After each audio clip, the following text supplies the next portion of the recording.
I was stunned, bewildered, aghast, numb. If there is one thing in this world I can't stand, it's a woman beater.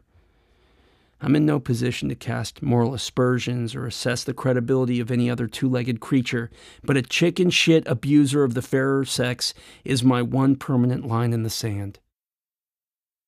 The bathroom door swung open when I knocked to apologize, sobered by the violence. She stood in front of the mirror in a black bra and panties, dabbing her nose and front teeth with Kleenex. "Listen," I said sheepishly. "Babe, I'll be right back after I powder my nose." I stepped in, closed the door behind me, and watched her in the mirror. The room was littered with bottles and cigarette butts from the party. She stood in her bare feet on a floor sticky with beer and broken glass, applying her lipstick with surgical precision. Watching a girl apply lipstick is one of those fervid freebies that I've relished since boyhood.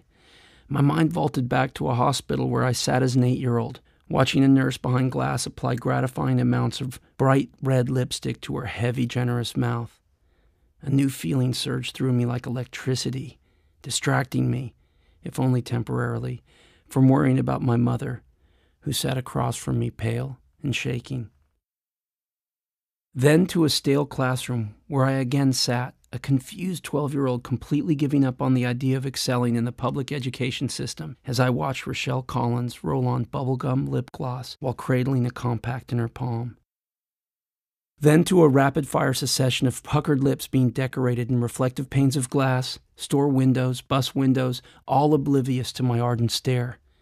I lacked the sociopathic bravery required to be a real peeping Tom, but stole glimpses whenever I could.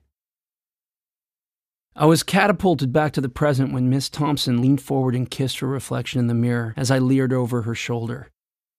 I drew a quick breath as she pulled back to admire her work. A perfect reproduction of her mouth in dark red. I could see by her raised eyebrow that my physical reaction was not lost on her. "Again?" she purred.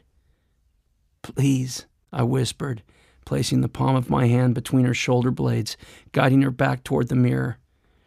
She touched the tip of her tongue to the looking glass before planting a deep, prolonged kiss.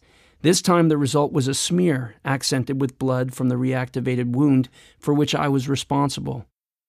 I moved my hand from her shoulder blades to the back of her head as she went back to the mirror for more, trickling tiny droplets of blood into the sink and knocking a toothbrush and perfume bottle to the floor. My cock sprang back to life as I watched her sanguinary self-make-out session, both her hands on the wall as she leaned into the sink violently with her hips. She licked the gore and lipstick from the mirror, turned to me and lunged her tongue into my mouth, kisses so ungoverned they should have broken our teeth.